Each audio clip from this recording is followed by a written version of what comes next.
That is why we have been unequivocal in our defense of the two Michaels arbitrarily detained in China. We've continued to work to resolve that situation. We will continue to stand up for the Canadians' rights, for Canadian interests. It was revealed last week that the Canadian government invited Chinese troops and commanders to come observe Canadian winter warfighting tactics at CFB Petawawa near Ottawa in the winter of 2019. This is absurd.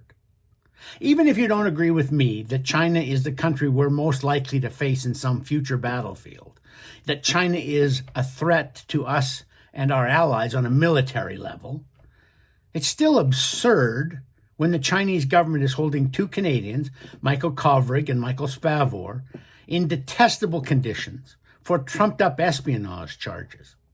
Why are we making nice with the Chinese government when they're holding two of our citizens hostage? And it's not just the two Michaels. You remember at the beginning of the pandemic, our prime minister would not put a travel ban on people coming from Wuhan, China. We should entirely close our borders to China the way the United States did. We did not.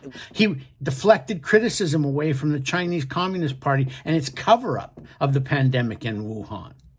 He even scolded Canadians that it was racist to suggest that the Chinese government was responsible.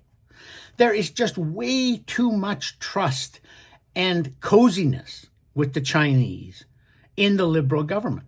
Justin Trudeau too often acts like a publicity agent for the Beijing government.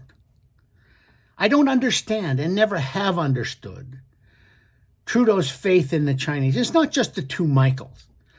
When the Chinese imposed severe import restrictions on our canola, on pork, on beef coming from Canadian farms, Trudeau did nothing.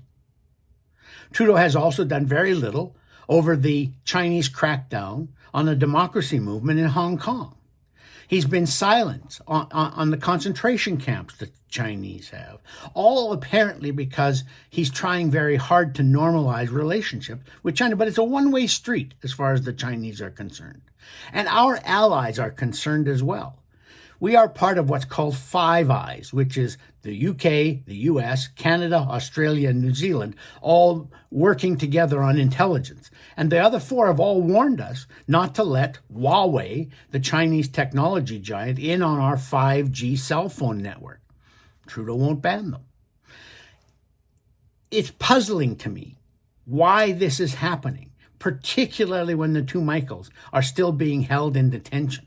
Admittedly, there's not much a small country like Canada can do against an enormous superpower like the Chinese, all by ourselves.